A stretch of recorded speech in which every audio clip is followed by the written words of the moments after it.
We often hear that honey is a natural sweetener, better than table sugar, safer for our metabolism, even healthy. But here's the uncomfortable truth, is your body doesn't care about marketing. It cares about molecules.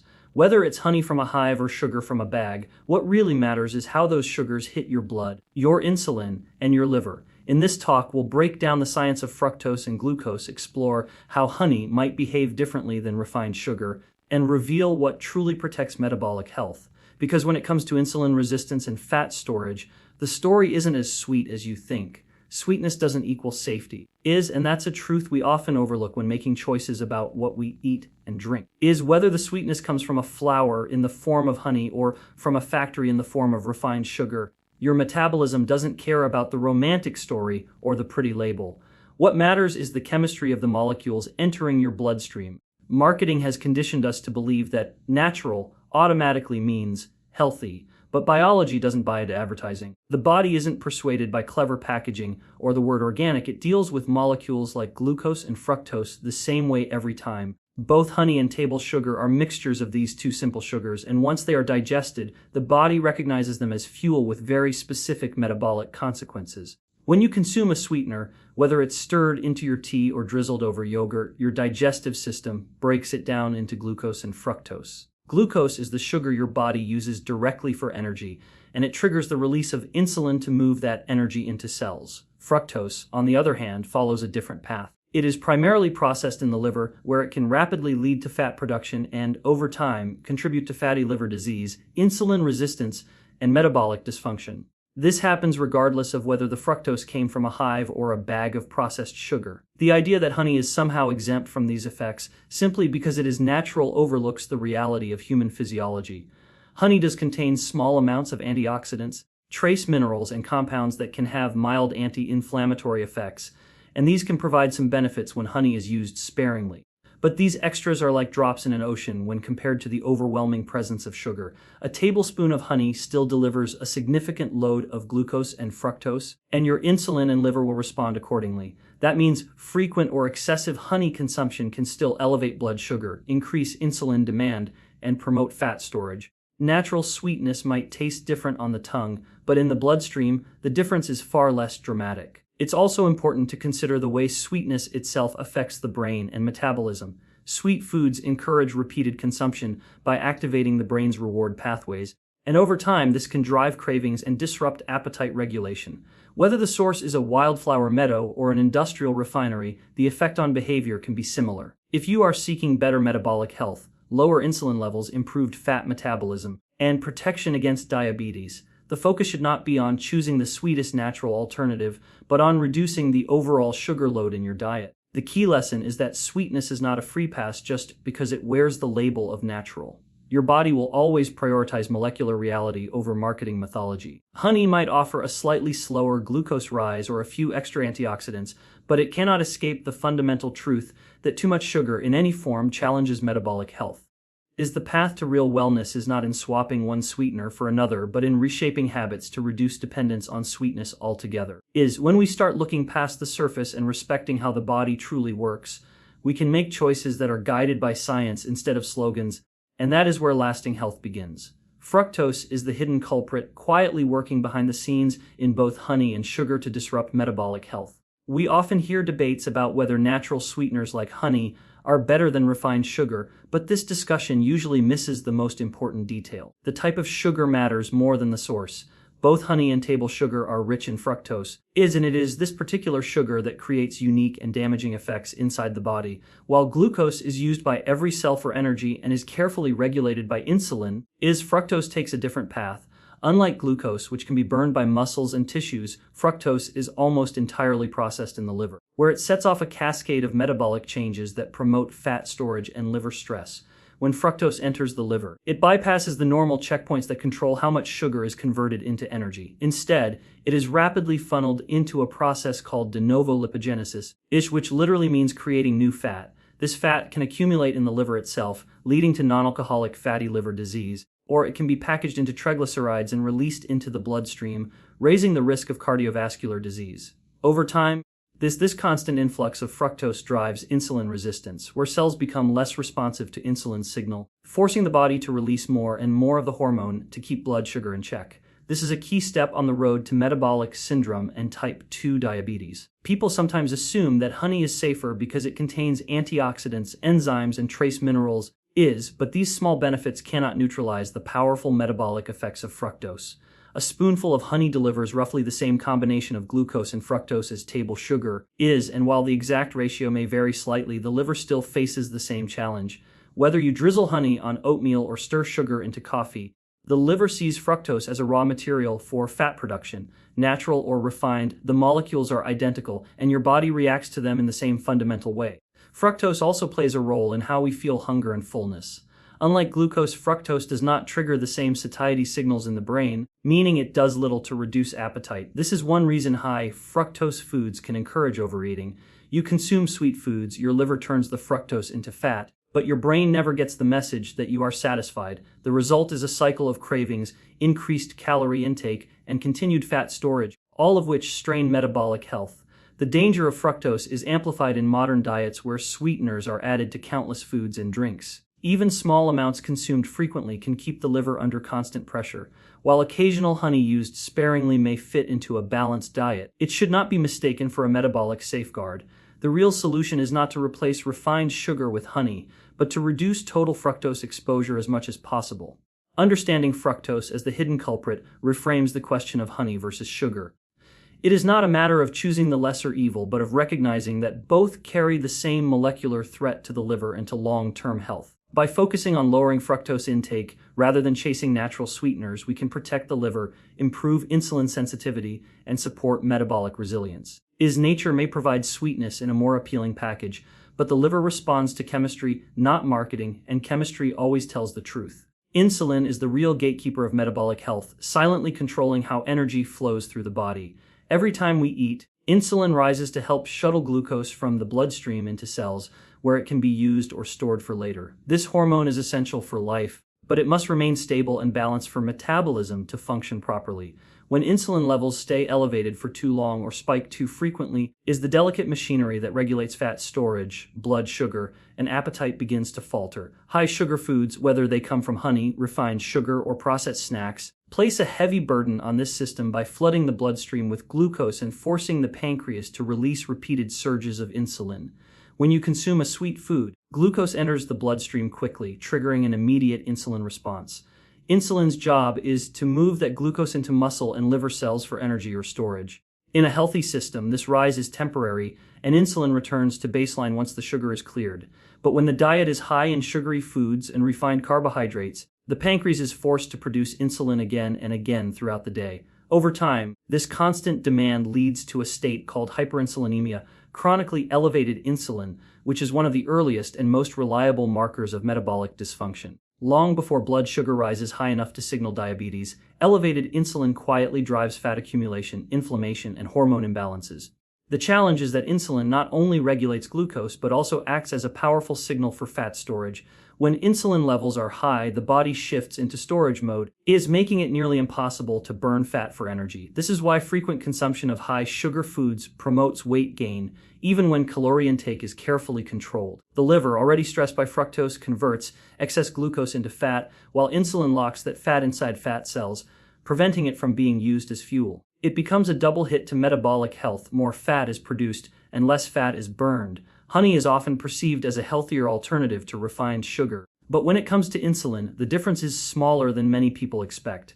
Honey contains both glucose and fructose, and while the fructose portion does not directly raise blood glucose, it still contributes to insulin resistance by promoting fat accumulation in the liver. The glucose portion of honey does raise blood sugar, and insulin must respond. Even though honey may have a slightly lower glycemic index than pure table sugar, repeated use can still create the same pattern of insulin spikes that slowly erode metabolic control. Stable insulin is not just about avoiding diabetes. It is about preserving long-term health across nearly every system of the body. Elevated insulin contributes to hypertension, disrupts sex hormones, and increases the risk of heart disease and certain cancers. Keeping insulin low and steady allows the body to access stored fat, maintain stable energy levels, and protect tissues from damage. This is why reducing high sugar foods is one of the most effective strategies for improving metabolic health, regardless of whether the sugar comes from a natural or refined source. The key takeaway is that insulin acts as the gatekeeper, opening or closing the pathways that determine whether we burn or store energy. Every time we choose a high sugar food, we challenge that gatekeeper, forcing it to work harder and setting the stage for long-term imbalance. Natural sweeteners like honey may feel different emotionally, but physiologically they still trigger the same insulin response. Protecting metabolic health requires respecting insulin's central role and making choices that keep this hormone stable. Because a steady gatekeeper is the foundation of a strong and resilient metabolism, honey may carry trace benefits, is offering antioxidants and phytonutrients that provide slight advantages, but these cannot neutralize the metabolic impact of excess sugar. People often reach for honey believing it is a natural and therefore healthier alternative to refined sugar. It's easy to see why. The golden color, the floral aroma, and the fact that bees make it instead of machines all contribute to the perception of honey as a nourishing, almost medicinal food. And indeed, honey is not an empty calorie in the same way white sugar is. It contains small amounts of vitamins, minerals, amino acids, and plant-based compounds that can reduce oxidative stress and provide anti-inflammatory effects. But the key word is small. The concentration of these beneficial compounds is far too low to counteract the large dose of sugar that comes with every spoonful. The antioxidants in honey, such as flavonoids and phenolic acids, do play a measurable role in fighting free radicals, which are unstable molecules that can damage cells and accelerate aging. In laboratory studies, these compounds can reduce markers of inflammation and improve some aspects of immune function. Certain varieties of honey, especially darker types like buckwheat honey, contain higher levels of these protective compounds compared to lighter varieties. There is also evidence that honey may have mild antibacterial properties, which is why it has been used historically to soothe sore throats or even heal wounds when applied topically. These characteristics are real and worth acknowledging, but they do not transform honey into a free pass for unlimited sweetness. From a metabolic perspective, honey is still primarily a combination of glucose and fructose, roughly the same building blocks as table sugar. Once ingested, the body processes honey in nearly the same way it processes refined sugar. The glucose portion raises blood sugar and triggers insulin release, while the fructose is sent to the liver, where it can drive fat production and contribute to insulin resistance. The presence of antioxidants does not stop these processes from occurring. The sugar molecules still enter the bloodstream, insulin still rises, and the liver still converts excess energy into fat. A few beneficial plant compounds cannot override these fundamental biochemical realities. In fact, one of the reasons honey's trace nutrients stand out in research is because they are measured in isolation or under controlled conditions. In everyday life, people do not consume honey in a laboratory. They drizzle it on toast, mix it into drinks, or use it as a sweetener in recipes. The metabolic response is driven by the total sugar load, not by the presence of a few helpful compounds. To gain meaningful antioxidant effects from honey, you would have to consume it in quantities that would flood the body with sugar, creating far more harm than benefit. This is why nutrition scientists emphasize moderation. A teaspoon of honey may provide a touch of antioxidants without overwhelming the body, but repeated large servings will inevitably outweigh any protective properties. The slight advantages of honey should therefore be viewed as a small bonus rather than a justification for higher intake. If someone enjoys honey in small amounts as part of a diet that is otherwise low in sugar and rich in nutrient-dense foods, those trace benefits may contribute positively. But if honey is consumed frequently or used to replace large amounts of refined sugar without reducing total sweetness, the metabolic effects will be nearly identical to eating regular sugar. The body ultimately responds to molecules, not marketing or romantic ideas about nature. Recognizing this balance helps avoid the trap of health halos. Honey can be appreciated for its flavor, its antioxidants, and even its traditional uses, but it should not be mistaken for a metabolic safeguard. The trace nutrients are real, but they are not magic. The key to health lies in controlling overall sugar exposure, not in choosing a slightly more natural form of it. Context matters more than the source, because the total sugar load, how often it's consumed, and the current state of your metabolism ultimately decide the real impact. People often fixate on whether a sweetener is natural or processed, but this focus can obscure the bigger picture. Your body doesn't grade sugar based on where it came from. It reacts to the quantity you eat and the metabolic environment in which it arrives. A tablespoon of honey or a spoonful of table sugar may look different on the surface, yet the health consequences depend heavily on how much you consume, how frequently you consume it, and whether your body is metabolically flexible enough to handle the influx of glucose and fructose. Consider someone who is metabolically healthy, active, insulin sensitive, and maintaining stable blood sugar levels. For this person, a small amount of honey or sugar used occasionally may have minimal impact. Their muscles can absorb glucose efficiently, their liver can manage fructose without accumulating fat, and insulin levels return to baseline quickly. In this context, the occasional sweet treat is unlikely to cause harm. But now imagine the same amount of honey or sugar consumed by someone with insulin resistance, fatty liver, or prediabetes. In that case, the same serving becomes a much bigger stress on the body. The liver is already burdened, insulin is already elevated, and even a modest sugar intake can worsen fat accumulation and drive further metabolic dysfunction. Frequency of consumption is just as critical as total quantity. A small spoonful of honey taken once in a while may barely register in an otherwise low-sugar diet, while the same spoonful consumed several times a day can lead to chronic elevations in insulin and continuous stress on the liver. The body is remarkably capable of handling occasional spikes, but it struggles when those spikes happen repeatedly. This is why someone who adds honey to tea every morning, enjoys sweet snacks throughout the day, and finishes with dessert at night can experience metabolic strain, even if each serving seems small on its own. The cumulative effect is what drives long-term changes in fat storage, insulin sensitivity, and overall health. The context of your overall diet and lifestyle also plays a major role. If most of your meals are built around whole foods, high-quality protein, fiber, and healthy fats, your body is more resilient to occasional sugar intake. Physical activity further improves this resilience by increasing muscle uptake of glucose and reducing the burden on insulin. On the other hand, a sedentary lifestyle combined with a diet high in refined carbohydrates makes even small amounts of added sugar more harmful. It is because the body is less capable of using or storing that energy efficiently. Even the timing of sugar intake can change the outcome. Consuming a small amount of honey after a meal rich in protein and fiber will slow its absorption and blunt the glucose spike, while eating the same honey on an empty stomach will lead to a sharper rise in blood sugar and a stronger insulin response. Again, the source of the sugar, whether honey or refined, is secondary to how it interacts with your body's current state and your eating pattern. Understanding this context frees you from the false comfort of thinking one sweetener is inherently safe. Honey may contain antioxidants and trace nutrients, but these advantages do not protect against the effects of chronic overconsumption. Sugar may be more refined, but in small, infrequent amounts it may not be as destructive as a daily habit of large honey servings. The real key to metabolic health is to focus less on where the sweetness comes from and more on how much, how often, and under what conditions it is consumed. By respecting these factors, you can enjoy occasional sweetness without undermining the stability of your insulin, the health of your liver, and the long-term resilience of your metabolism.